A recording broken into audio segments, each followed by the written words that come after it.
Masuk. Assalamualaikum Ibu. Waalaikumsalam. Perkenalkan, nama saya Rexta Lofi Andini. Saya di sini sebagai ahli gizi di klinik ini. Kalau boleh tahu dengan Mbak siapa ya, Mbak? Saya Sinta, Mbak.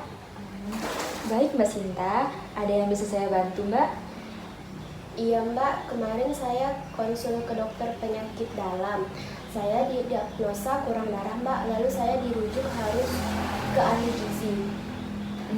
Sebelumnya, apakah pernah melakukan konseling gizi, Mbak? Belum pernah, ini pertama kalinya. Jadi baru pertama kali ya, Mbak? Sebelumnya, maaf, bolehkah saya lihat berkas yang Mbak bawa? Ini, Mbak. Oke.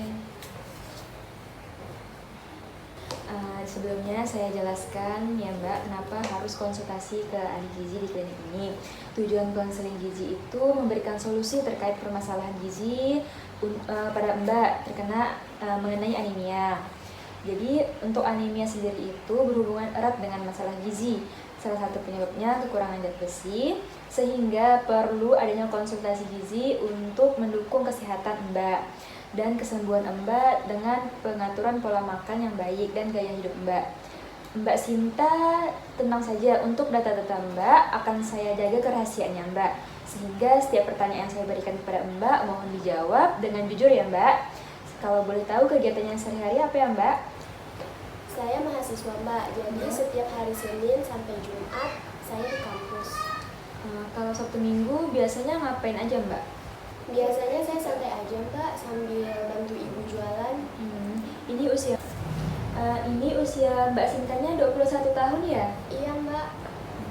Ini kan Mbak Sinta, jadi diagnosa mengalami anemia. Dari data yang saya terima, memang kadar hemoglobin dan hemodroksit rendah atau kurang dari normal. Untuk keluhan yang dirasakan apa ya Mbak? Saya sering merasakan lemas, Mbak. Kadang-kadang juga pusing, gampang capek. Waktu kuliah sering mengantuk. Baik Mbak, sebelum saya bertanya lebih lanjut, boleh saya ukur Mbak untuk berat badan dan tinggi badannya? Iya, Mbak. Baik Mbak, dari hasil perhitungan TB, tinggi badan Mbak 156 dan berat badan Mbak 46 kg. Didapatkan indeks massa tubuhnya sebesar 18,9 kg. Artinya status gizi Mbak normal, jadi untuk status gizinya tidak mengalami masalah ya Mbak. Kebutuhan kalori Mbak pun sebesar 1982 kalori. Sekarang kita bandingkan dengan kebiasaan Mbak Sinta, supaya kita tahu kebiasaan makannya sudah benar atau belum. Jadi saya ingin menanyakan kebiasaan makan Mbak kemarin ya Mbak, mulai dari bangun tidur sampai mau tidur. Dan dari bangun tidur kemarin Mbak Rosita makan apa ya? Kemarin bangun tidur saya hanya minum air putih dan di jam 9 pagi saya hanya mengkonsumsi biskuit. Jadi kemarin tidak ada sarapan ya Mbak? Iya, Mbak, saya jarang sekali sarapan. Makan biskuit itu berapa keping ya Mbak? Biasanya saya makan 5 keping biskuit kelapa itu. Selain ngambil biskuit, ada makan apa lagi Mbak? Kalau pagi cuma itu aja sih, Mbak. Terus makan lagi saat jam istirahat. Saya waktu itu makan ayam geprek, Mbak. Makan ayam geprek itu seberapa banyak Mbak? Terus nasinya juga seberapa konsider? Banyak dan minumnya apa ya Mbak? Saya pesennya kemarin itu yang satu paket itu, Mbak. Jadi ya ada ayam bagian dada, nasinya 1 porsi, terus minumnya es teh 1 gelas. Oh ya, ada tahunya juga, Mbak, 1 potong kecil. Setelah makan siang itu ada cemilannya tidak Mbak? Tidak ada, Mbak, itu aja. Kalau pas sore ada makan atau nyemil enggak? Kemarin itu seingat saya mengambil nasi itu 1,5 centong, Ya. terus 2 potong tempe dengan 3 sendok makan buncis. Setelah makan itu makan atau minum apa lagi kan Mbak? Kalau minum air putih aja, Mbak. Setelah itu terus malamnya cuma ngemil keripik pisang 1 bungkus. Kemarin itu berat dibungkusnya 1 ons. Oh ya, makan itu juga ada minum teh kemasan, Mbak. Baik Mbak, sering ya Mbak minum teh? Hampir setiap hari sih, Mbak. Kalau jam makan siang saya sukanya minum teh es gitu. Kalau kopi suka atau tidak Mbak? Kalau kopi suka sih, Mbak, tapi jarang kalau minum kopi.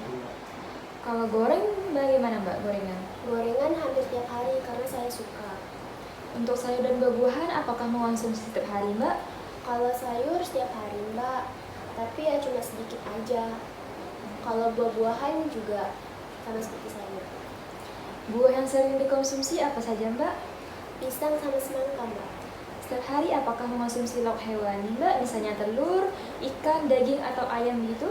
Iya Mbak, saya mengkonsumsi lauk hewani. Dalam sehari itu makannya biasa berapa kali Mbak? Saya seringnya dua kali Mbak, siang setelah pulang kuliah. Kalau untuk cemilannya berapa kali Mbak? Dan apa saja yang biasanya dijadikan cemilan? 2 kali juga Mbak dalam sehari. Biasanya saya nyemil biskuit, gorengan, itu Mbak, seperti itu. Dalam seminggu biasanya berolahraga berapa kali Mbak? Saya jarang banget sih Mbak olahraga karena saya mager. Baik Mbak Sinta, dari hasil dapat saya simpulkan perbincangan kita tadi bahwa konsumsi pangan Mbak Sinta kurang dari kebutuhan. Mbak Sinta hampir tidak pernah sarapan, jadi porsi makannya kurang. Lalu suka mengonsumsi teh yang hampir dikonsumsi setiap hari ya Mbak. Konsumsi sayur dan buah-buahan pun kurang di sini. Suka mengonsumsi makanan yang tinggi lemak atau makanan yang digoreng ya Mbak. Untuk olahraganya juga jarang dilakukan.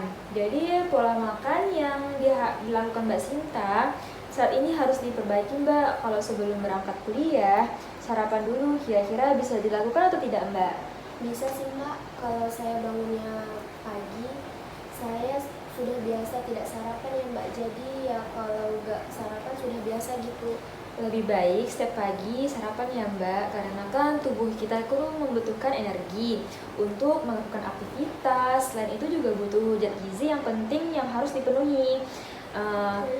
Kedua, untuk minuman konsumsi tehnya dikurangi ya Mbak, jangan setiap hari. Dan kalau mau minum teh pun jangan setelah makan Mbak, karena teh, kopi itu mengandung zat penghambat penyerapan zat besi. Konsumsi tehnya cukup seminggu 1-2 kali saja Mbak. Saya usahakan ya Mbak. Untuk olahraga diusahakan dilakukan ya Mbak. Tidak apa-apa, seminggu 1 kali saja di waktu luang. Mungkin olahraga pun tidak harus di luar rumah ya Mbak. Jadi coba manfaatkan waktu luangnya untuk olahraga ya Mbak. Baik Mbak. Anemia yang dialami Mbak Sinta ini berhubungan dengan defisiensi zat besi. Jadi saya sarankan untuk selalu mengonsumsi makanan tinggi zat besi seperti hati ayam, telur, daging merah, ikan, sayuran hijau. Lalu untuk membantu penyerapan zat besi bisa dibarengi mengonsumsi makanan tinggi vitamin C seperti jeruk, kiwi, jambu biji, tomat. Apakah Mbak Sinta tahu terkait isi piringku? Pernah tahu sih Mbak, tapi saya tidak terlalu paham. Ini Mbak, saya ada leaflet. Di leaflet ini, jadi isi piringku ini merupakan pedoman porsi makan yang tepat untuk memenuhi kebutuhan gizi Mbak. Untuk porsi antara sayur dan sumber karbohidrat seperti nasi, jagung, umbi-umbian itu sama porsinya dan jumlahnya. Ketika Mbak Sinta makan, bagi isi piring menjadi 2, di mana setengah dari isi piring 2 ini diisi dengan 2,5-3 makanan pokok. Makanan pokok tidak harus selalu nasi, bisa diganti jagung, kentang, atau umbi-umbian. Kemudian 1/3 dari setengah piring diisi dengan lauk pauk hewani dan nabati seperti ayam, ikan, tempe, tahu, dan 2/3 diisi dengan buah-buahan. Kira-kira Mbak Sinta bisa tidak setiap kali makan menyerahkan isi piringku? Insya Allah Mbak, akan saya coba. Untuk cemilannya lebih baik diganti yang rendah lemak dan gula ya Mbak, seperti buah-buahan. Baik Mbak.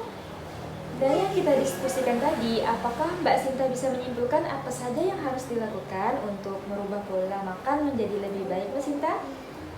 Saya harus selalu sarapan ya Mbak, kemudian berbanyak makan sayur dan buah yang mengandung vitamin C, kemudian mengurangi mengkonsumsi goreng-gorengan, biskuit atau snack-snack tersebut. Terus diusahakan untuk berolahraga minimal seminggu 2 kali atau 3 kali. Setelah itu setiap pagi diusahakan harus sarapan. Iya benar Mbak. Jadi Mbak Sinta sepakat ya untuk merubah pola makan dan olahraganya menjadi lebih baik.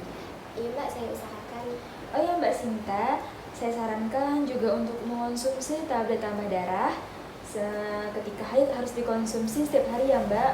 Apakah ada yang ingin ditanyakan Mbak terkait konseling hari ini? Masih belum ada sih Mbak. Baik, sesi konseling kita hari ini saya cukupkan hari ini ya Mbak. Dan kita rencanakan 2 minggu kemudian 1 hari sebelum saya akan ingatkan melalui telepon. Baik Mbak, terima kasih atas bantuannya. Sama-sama Mbak Sinta, terima kasih juga atas kerjasamanya. Terima kasih Mbak.